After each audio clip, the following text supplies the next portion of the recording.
신을 위해 준비된 밤 시사야 시사평론가 김성환과 함께합니다. 코로나19 4차 대유행 가운데 이뤄지고 있는 가운데 최근에는 연일 폭염까지 이어지면서 현장 의료진들의 피로도가 극심해지고 있습니다. 그동안 코로나19 대응 최전선에서 구슬땀을 흘리며 버티던 간호사들은 이제는 정말 한계에 봉착했다 호소하고 있는데요. 대한간호협회 신경림 회장 연결해서 현재 의료 현장 상황은 어떤지, 간호사들의 처우를 개선하기 위해서는 어떤 대책이 필요한지 얘기 나눠보겠습니다.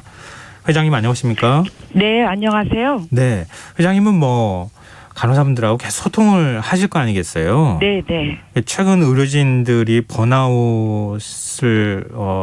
번아웃하기 직전이다. 또 실제로 번아웃 되고 있다. 이런 얘기까지 나오고 있는데요. 네. 현재 간호사들의 전반적인 근무 상황은 어떻습니까? 지금 이제 코로나 확진 환자가 급증하지 않습니까? 네. 그래서 돌봐야 될 환자도 늘어나고, 그다음에 연일 무더위가 계속되면서 탈진하는 간호사들이 이어지고 있습니다. 그런데 다행한 면은 그동안 코로나 환자를 오랫동안 돌봐서 훈련은 잘 돼 있습니다. 네. 그럼에도 불구하고 그 방호복 자체가 굉장히 두텁고 습기가 차고 하기 때문에 서너 시간씩 그 옷을 입고 병실에서 근무를 하거나 또는 그 선별진료소에서 일을 하다 보면 더위에 지치고, 병원에서는 격리병동에서는 특히 간호사가 간호 업무만 하는 게 아니라 네. 환자의 식사도 챙겨야 되고 폐기물도 처리해야 되고 청소도 하고 택배도 하고 하기 때문에 뭐라고 말할 수 없이 피로가 지금 누적돼 있는 상태입니다. 근데 보건소 간호사들의 경우에 월 100시간 이상 초과 근무에 시달리고 있다. 이런 얘기가 전해지고 있어요. 네. 실제 현실은 어떻습니까?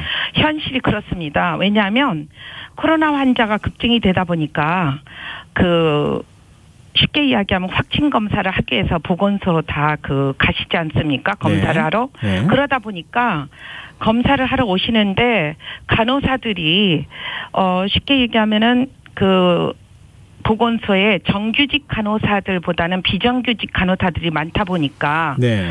정규직 간호사 또한 자기 업무도 있는데 비해서 검체 검사도 해야 되고 또 더 나아가서 역학조사에도 동원이 되고 네. 백신 접종도 하고 또 백신을 맞은 뒤에 이상 반응이 생기면 민원 처리까지 해야 되기 때문에 간호사 1인이 한 10인의 역할을 하고 있습니다. 그 정도로 업무가 폭증이 되고 있습니다. 비정규직 간호사라고 표현하셨는데 네. 원래 보건소에 이렇게 비정규직 간호사가 많은 겁니까? 아니면 코로나19 때문에 비정규직을 채용한 겁니까? 지금 그 문제는 원래는 비정규직 간호사가 아닌 정규직 간호사를 채용하는 게 맞죠. 그런데 그 정규직 간호사를 채용해야 될 자리에 비정규직 간호사가 한 50% 정도를 차지하고 있습니다. 그래서 이 문제는 지금 저는 앞으로 이 비정규직 간호사들을 정규직 간호사 해야 된다라는 이러한 제도를 확실하게 해야 되는 면이 남아 있습니다. 비용 문제 때문인 겁니까? 대한간호협회에서 정부 쪽에 이런 부분에 대해서 의견을 개진하거나 이러신 바가 있습니까 혹시? 오랜 동안 이 부분에 대해서 이야기를 하고 있습니다.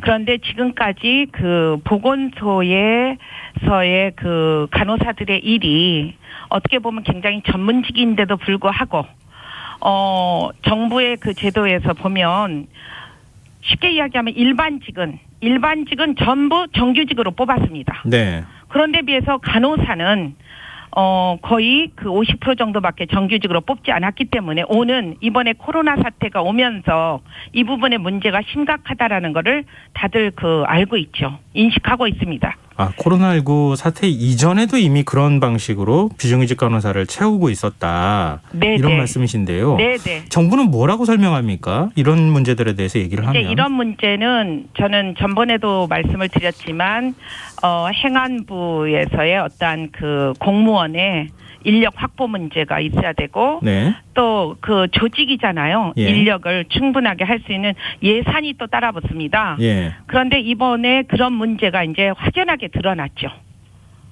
문제성이. 그래서 예. 정말 지금 이번에 보건소에서 정규직 간호사들이 거의 야간 뭐 토요일, 일요일 할 것 없이 100시간 이상을 하고 있는데 비해서 이들에게 돌아가야 되는 수당이나 안전수당은 제대로 지급이 되고 있지 않습니다. 그 이유는 올해 코로나가 이렇게 발생될 거라는 예상을 못하지 않았겠어요. 그래서 네. 그러다 보니까 전년도에 예산안을 편성하다 보니 올해 충분한 수당을 예산을 세울 수가 없었습니다. 그러다 보니까 지금 지자체 예산의 범위에서 그 수당을 줄 수밖에 없기 때문에 예. 제대로 근무 수당을 지급을 못하고 있는 데도 많습니다. 그러면 뭐 이 얘기를 하자면 공짜 노동을 하고 있다 이런 겁니까? 그러니까 이제 앞으로 이 부분도 정부하고 충분히 지금 논의를 해서 앞으로 이 수당 문제를 어떻게 할 것인가에 대한 이야기를 이제 지금 아주 적극적으로 지금 뛰고 있습니다. 비정규직 간호사의 처우는 어떻습니까? 급여나 이런 비정규직 부분들. 간호사들은 이제 뭐 정규직보다 못하잖아요. 네. 그래서 그 부분도 우리가 비정규직 간호사들의 어떤 근로 조건이나 이런 것들도 같이 앞으로 이야기가 되어야 될 거라고 생각을 합니다. 지금 일부 검사자들이나 환자의 갑질 때문에 또 스트레스를 겪는 일도 많다고 하는데요. 실제 현장에서는 어떤 일이 벌어지고 있습니까? 그러니까 간호사들이 이제 폭염 속에서 그 방호복을 입고 서 있는 것 자체가 10분도 버티기가 힘들거든요. 네. 그런데 이제 거기 일부 검사를 하시러 오신 분들도 줄이 길다 보니까 자기도 힘드니까 막 폭언이나 폭력을 하는데 어떻게 얘기를 하시냐면 왜 검사가 늦어지느냐, 왜 아프게 검사를 하느냐, 왜 똑바로 일을 못하느냐, 내가 민원을 넣으면 너는 자를 수 있어. 나는 이런 폭언들을 많이 하시는 경우가 있습니다. 네. 그러다 보니까 우리 간호사들이 내가 왜 이런 말까지 들으면서 일을 해야 되는지 하면서 허탈감을 많이 느끼고 있습니다. 그리고 더 나아가서는 이 선별진료소의 문제점이 뭐냐면 간호사들이 잠시나마 더 일을 시킬 공간이 없습니다. 그래서 1시간 근무를 하면 한 10분 정도는 쉬어줘야 되는데 휴게소 형태로 이용할 냉방버스 같은 거를 시군구가 나서서 좀 지원을 해주셨으면 하는 게 지금 저희들이 바람입니다.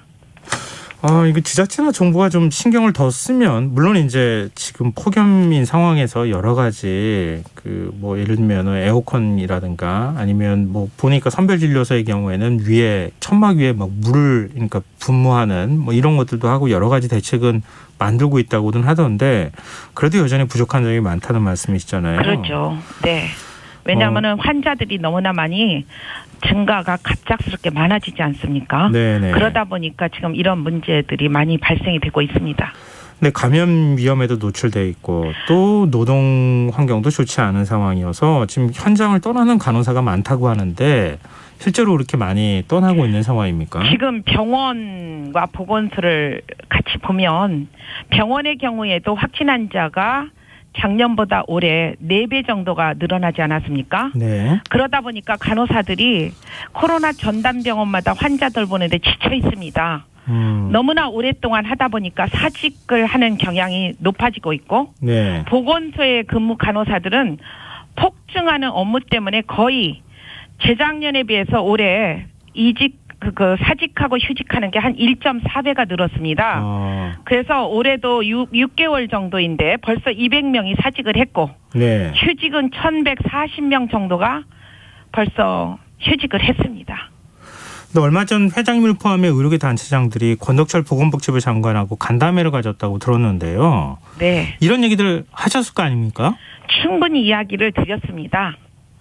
그래서 예. 이야기를 드려서 그 자리에서 의료진 붕괴가 일어나지 않도록 네. 적정한 간호사 배치가 이루어지도록 같이 의견을 모았습니다. 그리고 보건소와 선별진료소에서 간호사들의 업무가 가중되지 않도록 간호사들을 최대한 배치를 하자라는 의견을 모았습니다. 그거는 권덕철 장관도 인정한 부분입니까? 같이 이제 그 자리에서 충분히 이야기를 나눴습니다. 후속 조치가 있었습니까? 이제 그 후속 조치는 하시겠다고 말씀을 하셨고 특별히 저는 그런 말씀을 드렸습니다.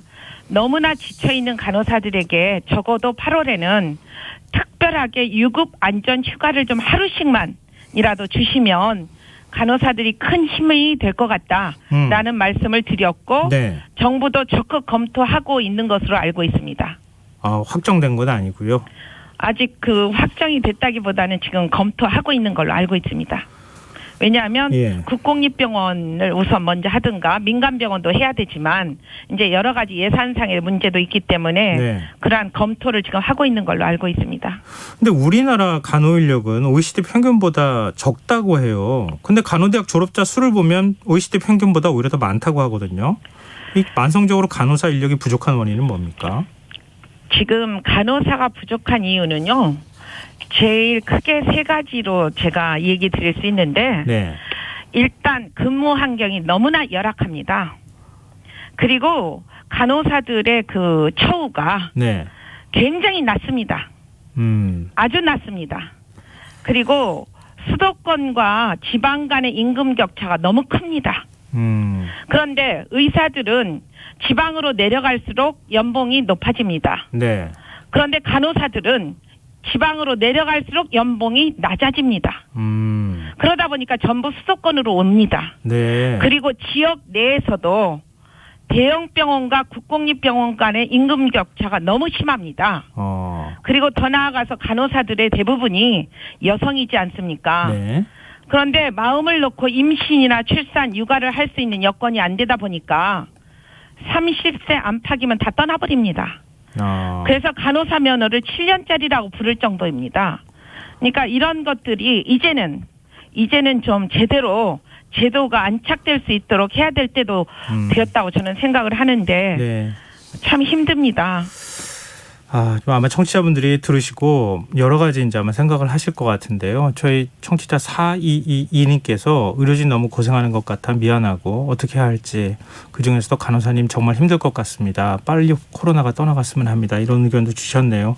하여튼 힘든 여건에서 고생하시는 간호사분들 많이 격려해 주시고 좀 대책 만드는 데 도움을 주셨으면 좋겠습니다.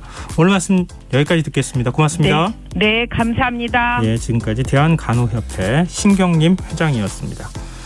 KBS 1라디오 김성환의 시사 1부 순서는 여기서 마무리하겠습니다. 2부에선 화제성 뉴스를 살펴보는 밤참 뉴스 호피디 언박싱 순서가 기다리고 있습니다. 전 11시 정각 2부에 다시 오겠습니다.